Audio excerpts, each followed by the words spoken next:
This is the second episode of my podcast. I'm just gonna pick up today with a couple of different topics I want to talk about. The first is gonna be, as a gamer, I got a lot of history at playing games. I've been playing games for many years. Starting on the Atari, I worked my way up. I gave you a lot of that background in the last video, but this time I want to dig into the most recent series that I beat. I used to play anything, and I still will, but over the last couple of years I started getting more focused on beating video game series, because I noticed a lot of times I'll put games on the shelf and won't touch them for a while. So I started getting in the habit of playing games. Like, I'll sit down and pick a series to play, and then I'll start at the very first game and play it all the way through, one game at a time throughout the entire series. I have OCD as well, so I'm normally not really big on playing the same game twice. There are exceptions, but it's the same thing with movies and television shows. Because of my OCD and because of the limited amount of time we have alive on Earth, when it comes to fiction or entertainment, I want to experience as much as possible, especially from the mindset of a nerd. So when it comes to watching a TV show or a movie or a game, I typically want to experience once. I typically want to experience it one time, and then, I want it to be a very deep experience, and then I'm done with it. I beat the game, all the story stuff that I want to beat. I beat the DLC. I do everything I want to do in the game. And then when everything's said and done, the game's beat, I move on to the next one, and typically I'll never touch it again. There are some exceptions. If it's a game that's really important to me,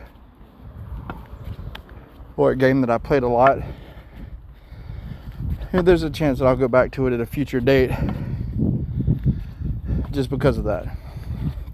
But for the most part, once beaten, I'm done with it. And that philosophy's changed a little bit lately, because typically what I've started doing is, that brings me into two other topics. One topic is, I used to be very big on waiting to play a game until all the DLC was released. I don't do that anymore. Now, if a game comes out and I'm at a point where I'm caught up in the series, I'll play the game on launch day, like I'm doing with Assassin's Creed Shadows. I'll play it on launch day, and then over time, if they even after I beat it, over time they'll release significant patches for it and things like that. Then I'll go back and kind of play around with the new stuff. Same thing for DLC and expansions. I'll go back and play around with those as well over time. I used to be very obsessive with waiting years after a game releases, so when I play it one time and that's it. But I'm a little bit more flexible with that now that I'm catching up on series. If it's a new series I haven't played before, I'll wait, because I'm not caught up with it anyway. But if it's a series that I've already beaten, then I tend to jump on it the day it comes out if I can, and then play it, and then I'll go back and revisit it every once in a while to clean up any DLC that I might be missing. Or if there's enough changed in the game that warrants another playthrough, then I'll knock out another playthrough. I just won't revisit another older title that I don't have any reason to go back to unless I'm just really addicted to it or in the mood for it. There are exceptions.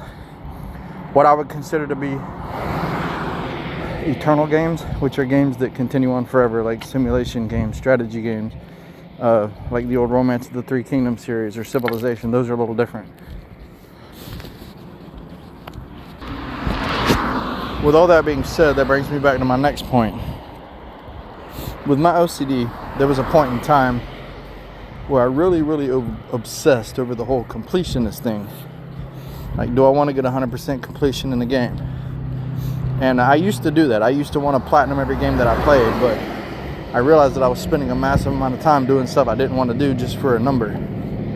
That was a big issue for me. So I saw a post on Reddit one day, and I don't remember where I saw it, and I don't remember by who, and I don't even remember the exact wording, but it was something along the lines of, why?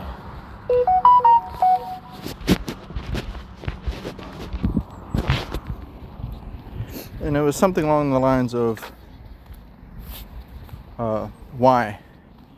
What's the point of, you beat a game, you do all the story, and then you're running around collecting stuff for a number? I don't even remember the exact wording, but you only live once. And I started thinking about it a lot, and I decided, like, for my own personal, policy, I'll beat a game, and I'll do everything the game has to offer from a story perspective. A lot of times that will include side quests, that will include side content, DLCs, expansion packs. But what I do is when I'm playing the game, for each thing within the game, I look at what it is that it's wanting you to do and if it's worth it. And sometimes it is. Like, for example, on Mirage, I am doing all the contracts because there's a limited number. It's easy to get them all. They're part of the story. They're useful. Same thing with Tales of Baghdad. I'm doing all of those. They're little side things. They're not a big thing, and there's only like less than a dozen of them, but I'm doing those. But going back to something like through some of the old Assassin's Creeds and picking up every single treasure on the map, hours and hours of running around just picking up a treasure just for a number on a counter. I don't do that much anymore. There are exceptions to that. A lot of times if I want to get a perfect game on something, I'll go back to it later when I'm just like bored or when I want to just mess around with it. So there are exceptions. And it also depends, because I want to get, number one, I want to get the biggest bang for my buck when it comes to gaming. And for number two, I want to be very centralized when it comes to my experience. I want to beat the game. I want to get everything done that I want to get done, and then move on to the next game. Looking at something like Mass Effect. For every game, I beat every single thing. I did all the storylines. I did all the conversations with all the characters. I made sure that I got the decisions that I wanted throughout the game. What I considered a perfect game. I did everything that game had to offer, except for Platinum, because I wasn't going to sit down and work on the last few, 10 hours that it would need to get those unlocked, or whatever it was. So it's the same with anything, any game.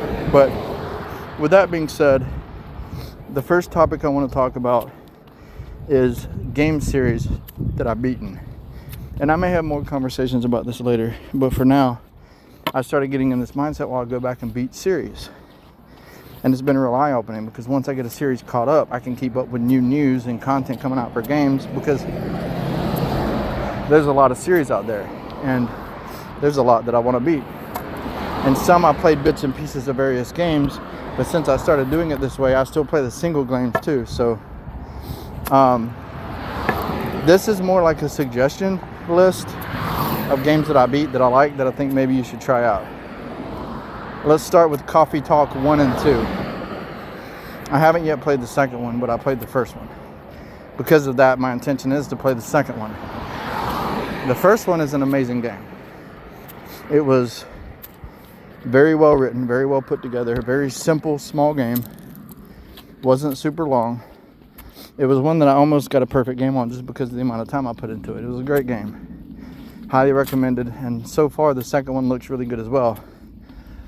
It's on my list since it's a series that I started. I just haven't had a chance to play it yet. And then looking at three bigger titles for a few. Yakuza, Mass Effect, Gears of War, and Halo. All of them are amazing games. Mass Effect, Halo, and Gears of War, from a shooting game perspective, are absolutely amazing. I loved every second of it. I beat all the games that... I beat all three Mass Effects and Andromeda from start to finish. I beat all the Halos up to the most recent one, Infinite, and 5. I'm waiting for new games to come out for either one of those. I've beaten all the Gears of War. Absolutely love it. Right now I'm waiting for E-Day to come out. And then they have a potential collection that's been rumored to be released. That doesn't yet have any official updates, but we'll see if it ends up becoming a thing. That's another one. Revelation. It's complete edition or compilation. I don't know what they're going to call it. Right now, it's nothing but a rumor.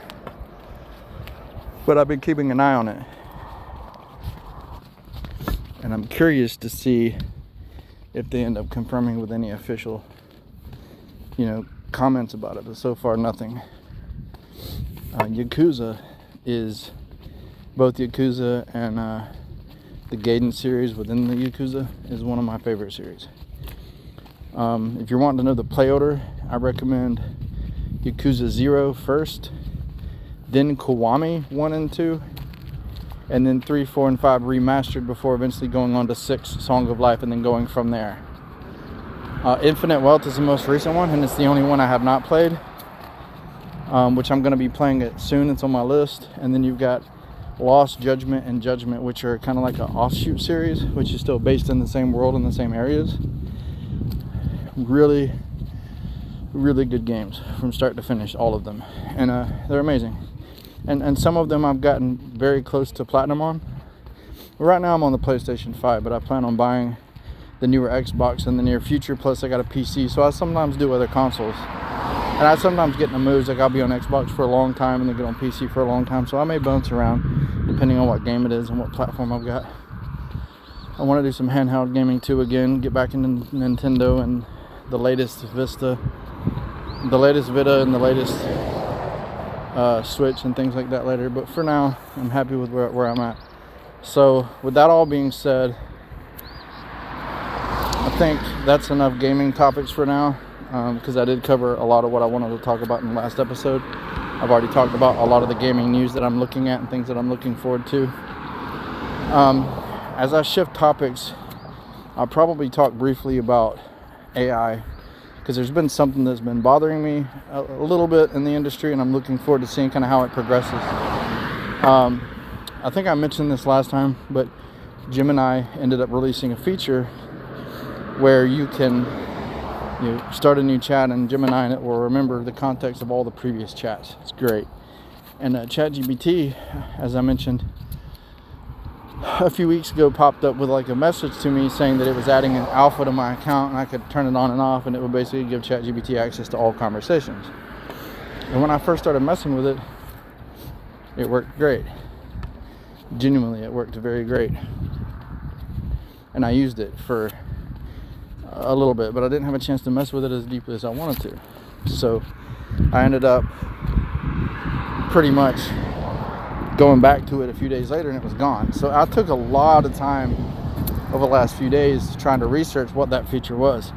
And it took me forever because it kept getting me confused with the memory features in general and made it really hard to find it.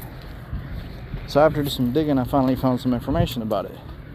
It was a feature that was been rolled out in alpha, and it's been out there for a couple of months. Actually, it was predated before Gemini released theirs, but they've had some issues with it, so they recalled it, and I must have had it and then lost it. But hopefully that comes out. That's a big feature that I'm looking forward to hear from as well, because that's kind of what's going to make the experience full for me. Because right now, I'm glad that they released some of the limitations on content, so I can use it for researching writing stuff that it was previously telling me I had a content violation for. So I'm glad about that. With all that being said, that's pretty much all in AI.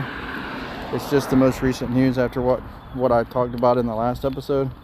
I just spent that extra time researching it and found it relevant. So if anybody's waiting on that feature, it's memory enhancement alpha or memory alpha. Just use the word alpha in the keywords and you'll find some articles about it. It's pretty useful. I can't wait for them to roll that out again. It might have been because I lost my pro account for a few days and had to resubscribe, so maybe it just took it off because of that, but we'll see. Either way, there are some people who have access to it, and hopefully it turns out to be as useful as I'm hoping. So shifting topics, one of the things I kind of want to highlight during this episode is my writing. There's going to be a lot of times that I just want to talk about my writing, because one of the main reasons for me launching these channels and all these socials is to hopefully eventually promote my writing and start making money as an author. I've been writing for a long time. I feel that I'm halfway decent at it. I don't like comparing myself to other authors. I don't like being prideful about it. I know that I put a lot of effort into my writing and I've gotten really good at it. From my perspective, I've had a lot of good thoughts and comments about it. So I think I want to take a little while during this episode to talk about my writing, my viewpoints on writing, and some of the stuff that I've struggled with as a writer. And then if I have time, I may want to get into some conversations about my own writing, like some of my writing projects. It's possible that I'll save that for another episode just because of time limitations, and I'm trying to film this while I'm walking, or at least most of it. But my intention is to, at least for now, talk about my writing, philosophies as a writer, and then go into more detail later, either in this episode or the next one, about my individual writing projects. And I have a lot of topics I want to talk about too, regarding specific games, characters, comics. So there's going to be a lot of different things talked about on this podcast, and it's going to be kind of random, but I'm just kind of going with the flow and seeing where it leads. So first, in reference to writing in general, I believe a lot of the hobbies that I have are more of a lifestyle or a passion more than just a hobby. First and foremost, I'm a Christian, just to get that out there. And a lot of the stuff that I'm into, I have a lot of passion behind. Even in my religion, in my gaming, in my comics, in my writing. So like, I even have a series of Reddit channels that I've created, some communities. So far, I'm the only member, but eventually, hopefully, they'll grow. I got to figure out how to promote Reddit communities, but eventually, maybe they'll grow. For now, lifestyle gaming, lifestyle comics, and lifestyle writing, I think, is what they are. They all start with lifestyle, because I've got an ideology that whatever you do in your life is a lifestyle. Hey, some people have specific hobbies that they get involved in, but for the most part, most of the things that I do, I'm very passionate about, and I go very deeply in. And there's some things that I'll take out of my life if I don't have time to pursue them deeply. A good example, I don't have a lot of time for television and movies, so I don't put a whole lot of effort into that as a hobby, even though there's so much out there that I want to watch. This all relates back to my writing, by the way. I'm just kind of giving you more of an introduction into me, but it's a lifestyle. Like Vampire Diaries. I watched the entire Vampire Diaries series and most of the originals up to the point where that dark creature, I forgot the name of it, the wood, the Underdark, I forgot the name of it, but the Hollow, where it showed up, and I didn't even finish watching it, and I still wanted to watch Legacies, but I just haven't had time. So I go downstairs and I watch shows as a family, which is a little different, and I try to focus that on shows that I want to watch, just because that's the only time I really watch things. I don't have a lot of time for movies or movies or television shows, because my main focus on hobbies is comics and video games and writing. So those three consume most of my free time, aside from the religious, spiritual stuff that I do. So I'm not too focused on any other hobbies. So my all the shows and the movies that I want to watch end up taking a back seat. So I try to fit those in when I can, even though there's 1,000 different things I want to watch. So for example, I need to finish, I forgot the name of it, Big Bang Theory and Young Sheldon. I want to finish both of those, but I haven't even gotten around to finishing Big Bang Theory. But I wanted to watch Breaking Bad and Better Call Saul as well, so I managed to fit that in because I've been watching it with my family as a family show. I mean, they're older, but you get my point. I pick and choose what I want to watch that are focusing on the stuff that's most important to me. I may eventually get around to rewatching Vampire Diaries, but my point being, even the movies, I wanted to watch all of the, Guardians of the Galaxy, but I didn't get around to it for a long time. And then finally I was at my dad's one day and he was like, what do you want to watch? And we ended up putting on Guardians of the Galaxy 1. And I only go to my dad's once every other weekend when I take my kids over there. So when I was over there, I watched the first one, and then 2 weeks later I watched the second one, and then 2 weeks later I watched the third one.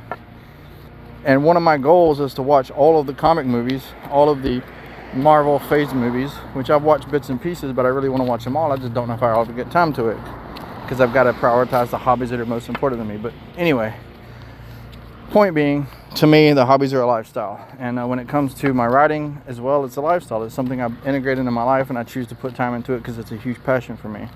So getting back to the point, one philosophy and struggle that I had as a writer is trying to make all of my writing perfect.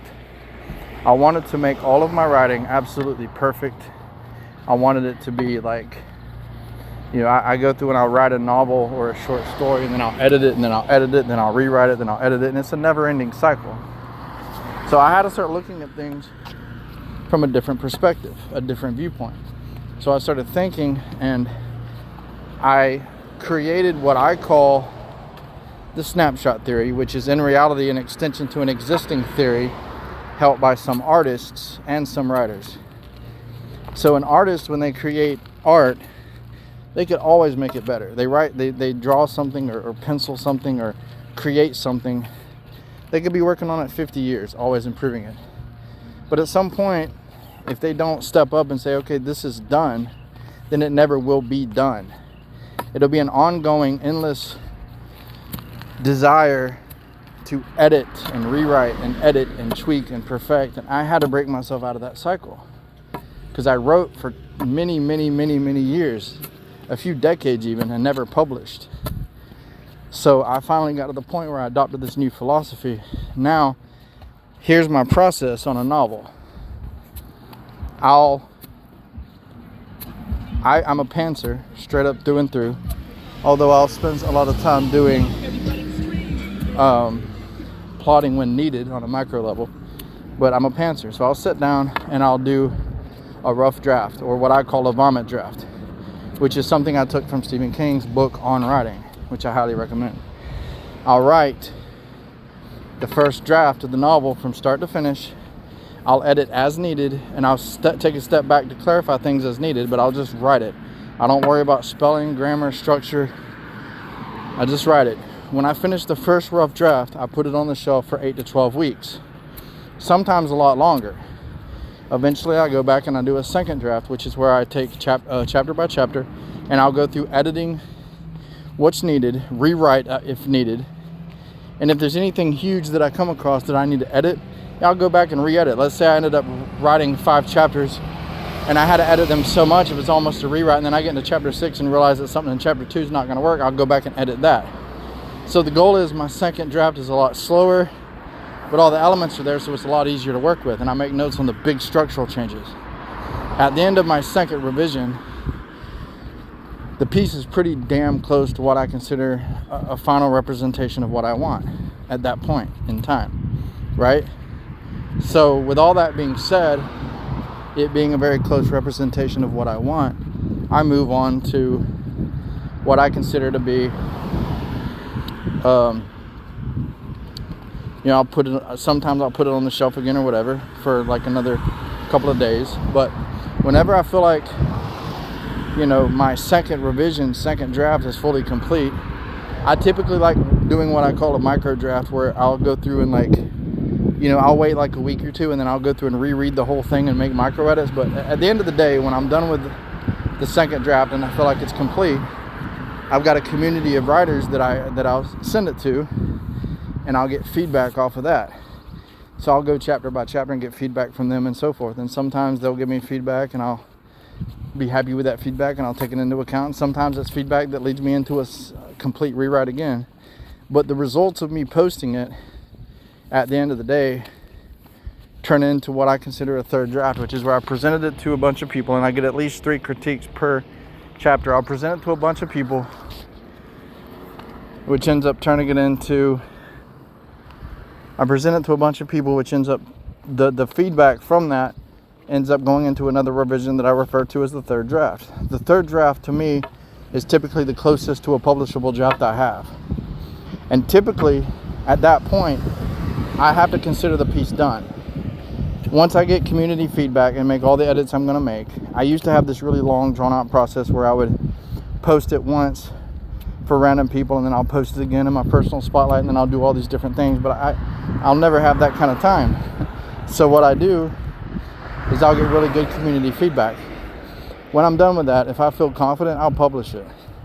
But if I still feel like it needs more work, like genuinely needs more work, like me doing a whole nother 4th and 5th draft will make it better, then I'll do that. I'll put it on the shelf and come back to it later and do another 3rd or 4th rewrite if needed. And if I end up going through multiple rewrites, then again, I'll post it to the same community to get feedback. But at the end of the day, if I have the ability I'll have one beta reader read the entire thing as well as part of the third draft and give me feedback.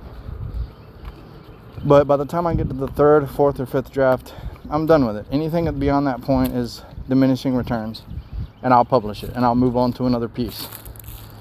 And I've been doing that. Once I publish something, I put it on the shelf. I don't mess with it anymore. I don't worry about it anymore. Years down the road, maybe I'll pull one out and revise it if I have a specific thing on my heart. You know, like one of my novels is Crystal Memories. I created it and released it as one of my first novels. Wasn't incredible, but I was pretty happy with it at the time, even though I know there's so much I could have done better, even though it went through multiple rewrites. So it puts me in a perspective where I could sit down and rewrite it a dozen times, but I am considering doing a book 2 and a book 3 of it later. But for now, I'm done with it. If I ever decide to do a book 2 and a book 3, what I'll do is I'll consider Crystal Memories to be a legacy project, and I'll take and rewrite, because it's about AI, and so much has happened around AI that I'll have to revise a lot of it to be like more accurate. So what I would do, it's a set in sci-fi, but it's AI related, so I'd have to change a lot of things. So like if I ever do redo it, what I'll do is I'll take the original novel and consider it to be a legacy novel, and I'll rewrite it into a new book called Crystal Memories Saga, which will be like a reinterpreted version of the first novel, and then I'll add the 2 other books after that. So like things like that. So sometimes I will visit old projects for writing, but it just depends. So there's that, the snapshot theory that I wanted to explain. And I think in that same topic, I also covered my novel, process of what I do for new novels. So I've got a very similar process for my short stories. I'll sit down and I'll write a short story, and typically my short stories, because I've written so many of them, they come out pretty good. Some are better than others. They come out pretty good, and I'll write them in batch. So like I'll save up 5 to 10 short stories before eventually that I can go through and edit until I'm happy with them, and then I'll post them on the site, get feedback, make edits, and I'll either publish them in batch one at a time or over time. So like it's an ongoing thing, but it's fun. It's a fun part of what I do. And then I have other stuff that I'll compile, like specialty projects. And I think now I want to also get into my policy on using AI, because that's a big topic for me, because I'm really big into AI. But I also have very strict standards when it comes to what I'll use AI for, probably because of the industry that I'm in. So I'll use AI for anything graphical related, because I suck at graphics. Even though a lot of people may believe that takes it out of the graphic design into things, but that's not exactly true, because I have a business too on the side, and I have a full-time designer that does design work for clients, logos and brochures and all that. And I have clients that do videography where I'll pay them to do videos. I've got an animator that does really good 2D and 3D animation. He's extremely good, and I'll publish his animated projects as well. So there's a lot to keep in mind there. But so I'll use AI for AI generated images. I'll use Sora for videos, which is what I use for a lot of my YouTube shorts, and some of the stuff I post on TikTok is AI generated videos with me playing around with and experimenting prompts. I'm good with all that. I enjoy all that.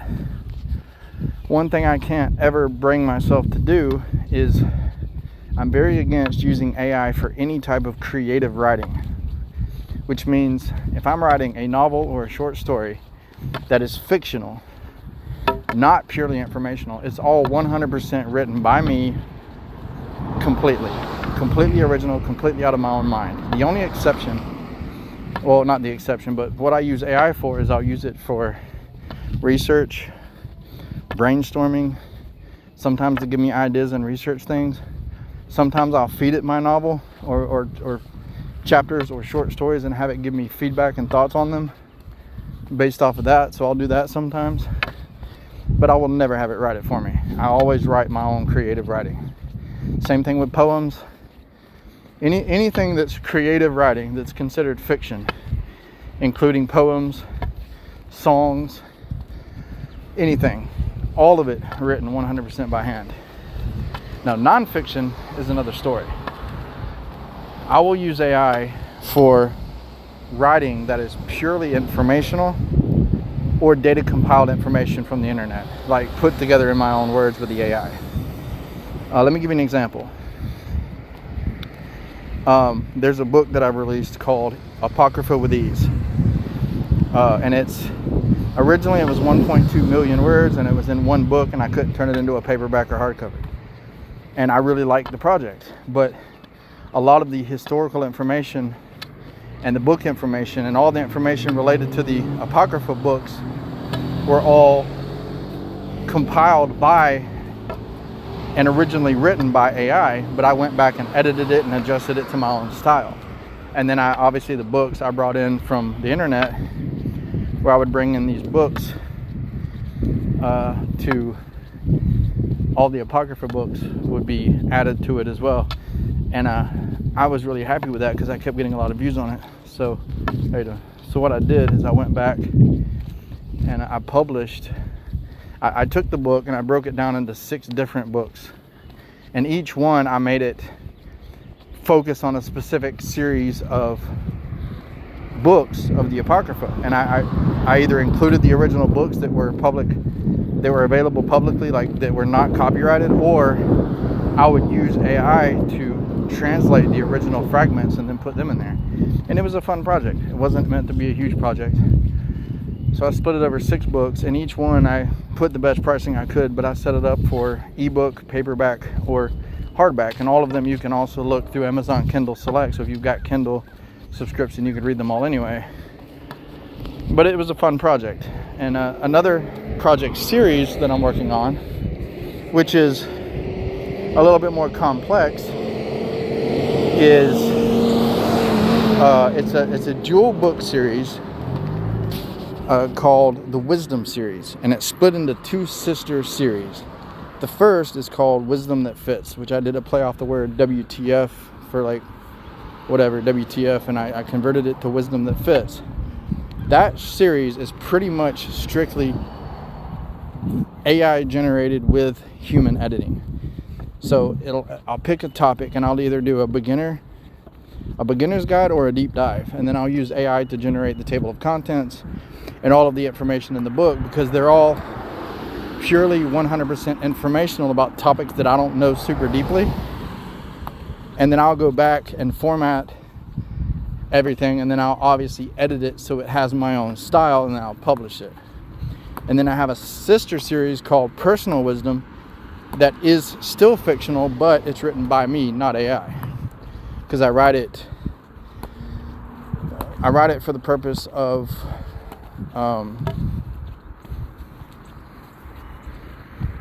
let me think for a minute. I write it from the perspective that it's personal wisdom. It's information that I know, and it's personal wisdom. It's stuff that I know, that I've lived, that I've experienced, that I'm very good at. And that series, Personal Wisdom, is one that I completely build and compile by hand, not AI. So those are the only exceptions.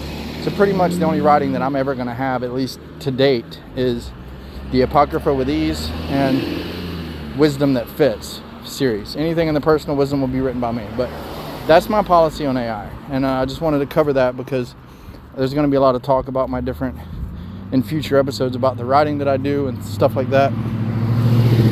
So that's the goal. Now, let me shift perspective for just a minute, because I've covered a lot of different topics in a short period of time. And I think now I would like to have a conversation about my writing in general, specific writing projects that I'm working on. If you go to loganpendragon.com and follow the link to Amazon, you'll find my Amazon page. There's a lot on there. If you have Amazon Kindle, you can check them out. I'd appreciate it if you take a look around and give me your thoughts. And while you're at it, subscribe to this channel if you have any interest in anything I'm saying or any of the topics that I post about or any of the gaming content. But I would say go take a look at it. You'll see I got 2 novels. And to give you some backstory, I got one called Crystal Memories, which is about a guy who discovers AI, and it ends up, growing to be a more complex system that eventually gets a body and a brain and a quantum infused brain. And a lot of the technology in that book is outdated because of everything that's happened in the last year or two. So I'll eventually repurpose that. And another one is Blood Mage Compendium, which I originally wanted to be a series, but for now it's not. I'll do the same with that one. There's a lot of stuff I could have done better, even though I feel like that book is much, much better than the Crystal Memories because of my snapshot theory. And then you're going to find a whole bunch of short stories. Some are better than others. Some are parts of series. You're going to find my first series of Wisdom That Fit books that I published, more coming. And then there's others. Most of the stuff that I have, though, is in my Scrivener account that's not yet been posted because I'm still working on it. So if you go look around, you'll see all the stuff that I've already published, and it'll get you kind of up to speed with who I am as a writer. And I've made some money off my writing, but to be honest, it's very minimal, and it's continuing to grow over time, so we'll see. So where to start? I'm going to talk about more of my writing projects and more novels later, but for the purpose of like brevity here, I want to focus on the stuff that I've already done. So looking at my published work, let's start there. Stuff that I've already published.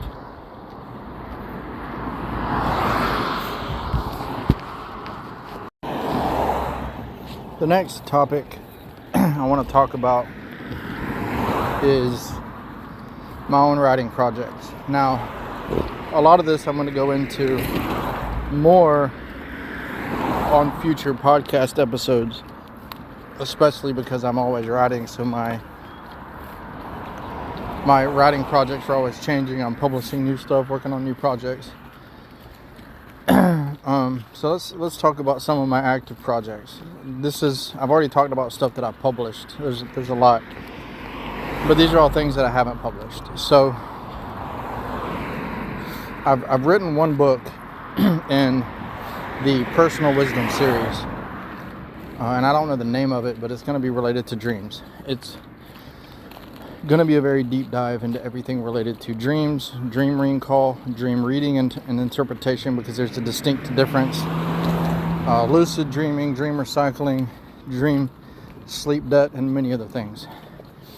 And it's going to be a very deep dive into those topics because I have a very deep understanding of dreams. Over the last 3 or 4 decades, I've spent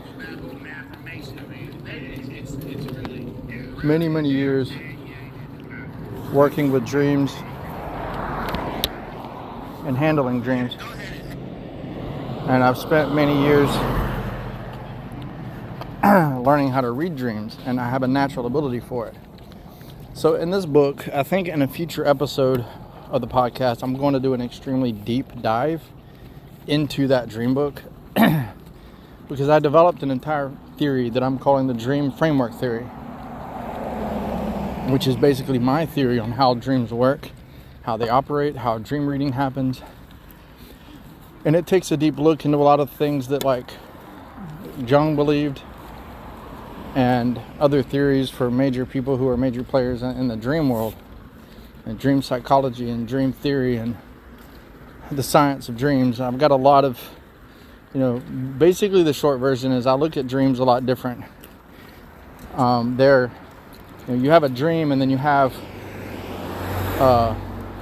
can look at a dream from multiple different perspectives, which I call parallels. And then within each parallel, there are a bunch of elements which also have variations. There's a lot to it, and we'll do a deep dive into that at some point in another episode, probably before I publish the book, because I just now finished the rough draft and I'm still editing it. But that's one project. There's another book that I've drafted called A Slave to Murder, which is going to be honest, a very dark and twisted book about it's about a transgenerational serial killer. That's all I'm going to say. The notion behind it is a unique idea that's only been done a few times, and I'm really looking forward to it. It is going to be dark and twisted because there are going to be some elements written from the perspective of the serial killer, and it's a pretty big novel. It's only in the rough draft, so it's a while before that one will see publication, but that's another fun project I had a lot of fun working on. I have one novel named Earth Melder that is in rough draft, which is about a girl who can connect to the earth and stop earthquakes. She's a science experiment. There's a lot going on there. And then I've got a few longer ones. I've got a series of books that I'm not going to name right just yet, but it's basically, it's modeled after a movie. It's modeled after some elements of the movie The Fifth Wave, where there's 5 waves of Armageddon or whatever. And the general theory is behind that, but there's 7 waves, I think. 6 or 7, I don't have it in front of me, but there's more than one wave, and each book represents a different wave.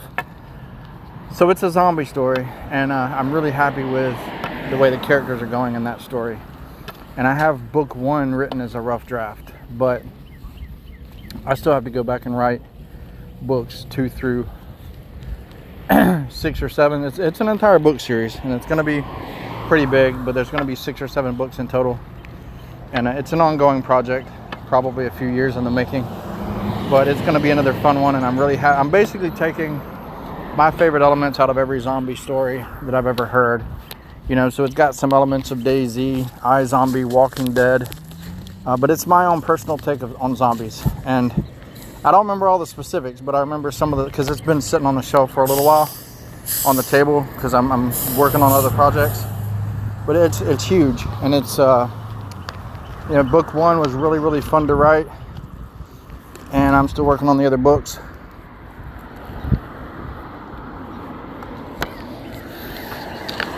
So there's that. Now, the serial novel I'm working on at this moment is my biggest project.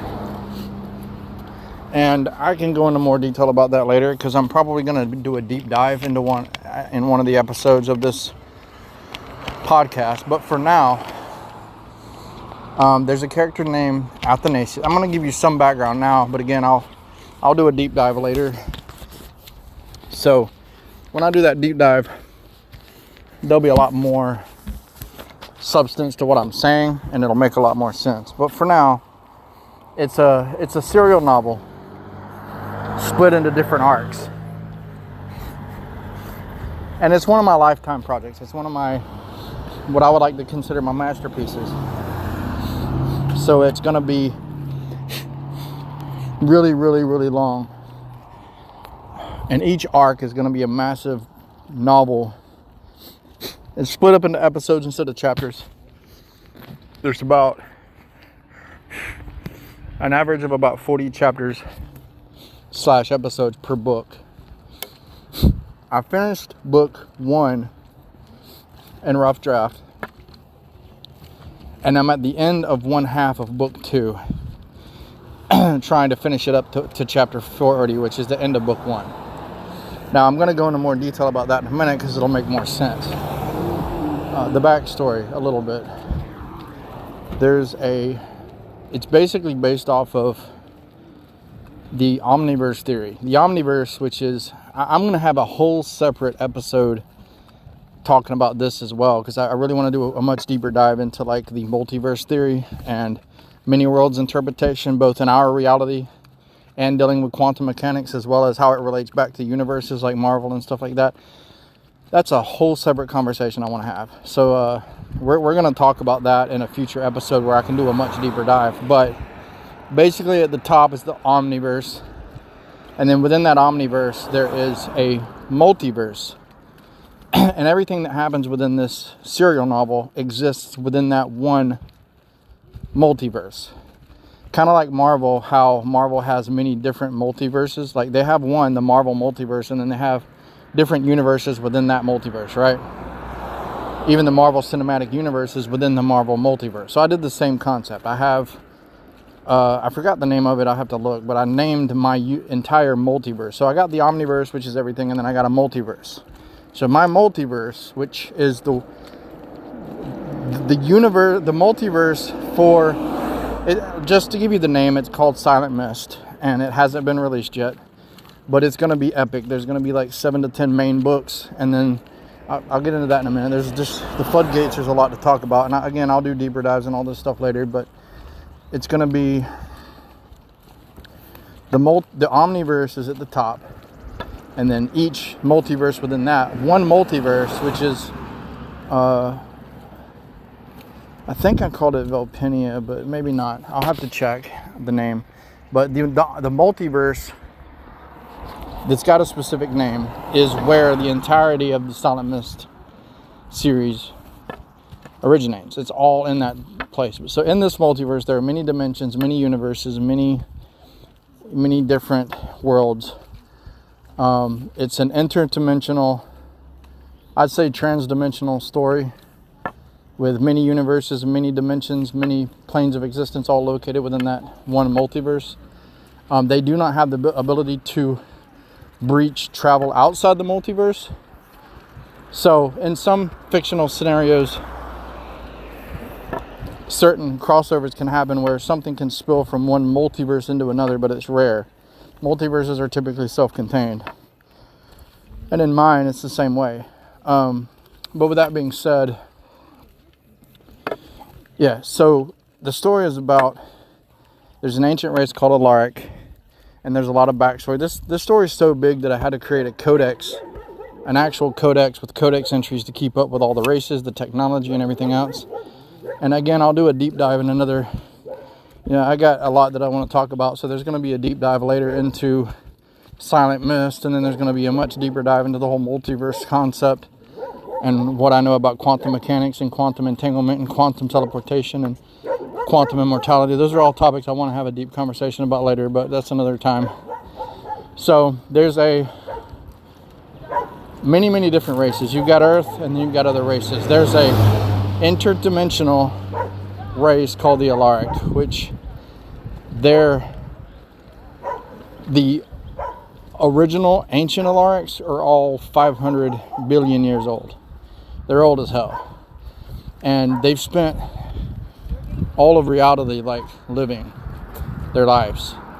There's one Alaric who is the most feared of all. The collective is basically a very similar to Mass Effect's Citadel. They're a group, an interdimensional group, but it's a little deeper than that because it's not just like intergalactic, it's interdimensional. It covers all dimensions, universes, and galaxies within that multiverse. Quillneck, that's what I called it, the Quillneck multiverse. Quillneck is the name of the multiverse that contains the entirety of my story. So there are many different universes within Quillneck. Different races exist within each one. There's a lot of interplanetary travel between the different dimensions. But it's really cool because I've gotten really deep with the technology. So even when you're dealing with time, because you can do time, there's time dilation technology and time police, and you can shift back and forth in time. Let me get back on point. An interdimensional creature or a race called the Alaric that look very similar to humans, but they're immortal. They have what we would consider a healing factor. They have deep, powerful psionics that cover multiple levels, and they also have what I called ancestral magic, which was sealed at the Great Sealing, because there's a whole backstory there. I can't get into all that, but basically it's about an Alaric who was framed for murder, and he was banished to Earth before Earth had civilization. So billions, millions of years ago, whatever, millions of years ago, he was dropped to Earth.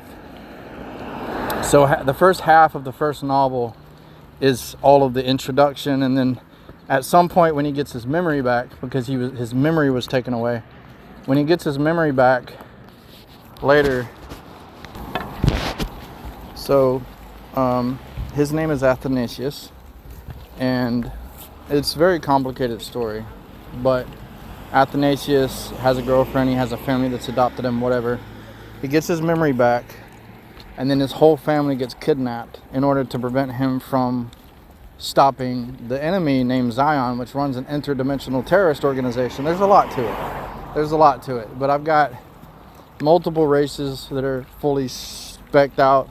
I got one race called the Nisharim, they're a little shorter than the Alarics and the humans. They're almost very similar to dwarves with ancestral background, like a clan structure, and shamanistic values.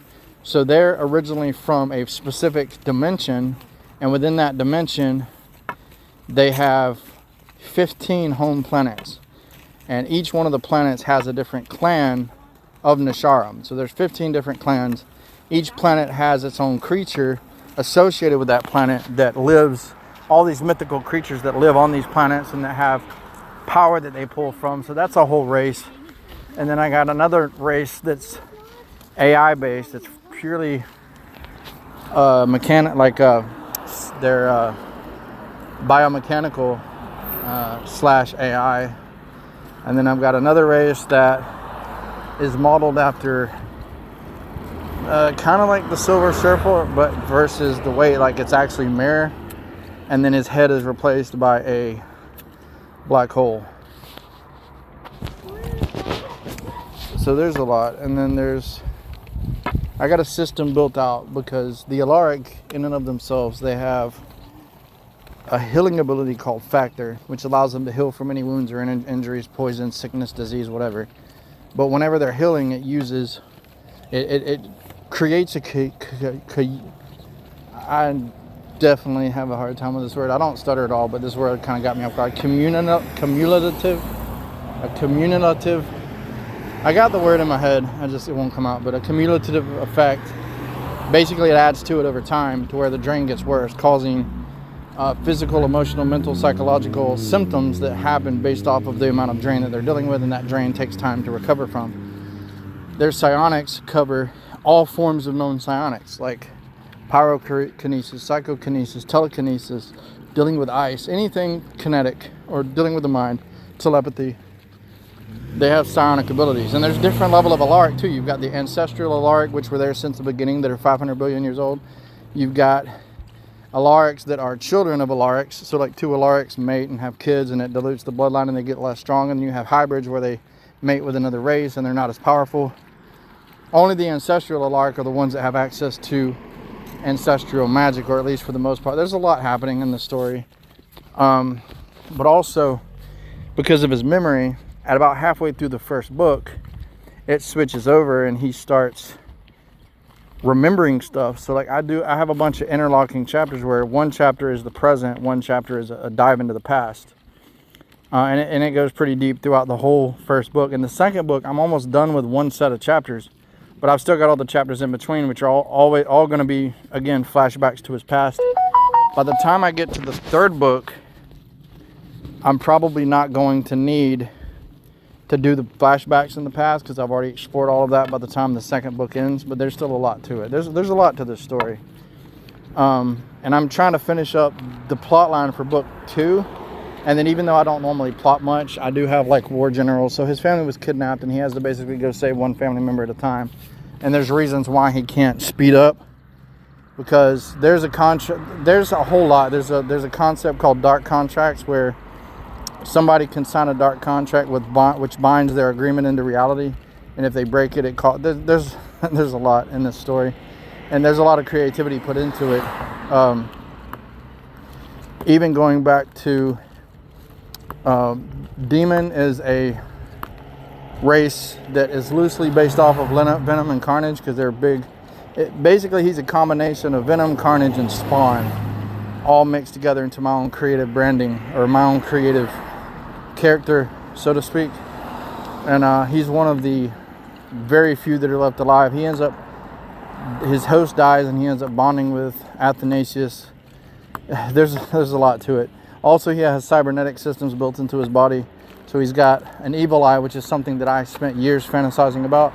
I'll go again, all this, there's a whole lot to the story, and I want to go into a lot more deeper conversation, but I'll do that in another podcast, because there's still a couple of more topics I want to cover in this one. But suffice it to say, it's going to be a fun project, and I'm already done with book 1. I should be done with book 2 within a few months. And typically after I finish with one book, how you doing?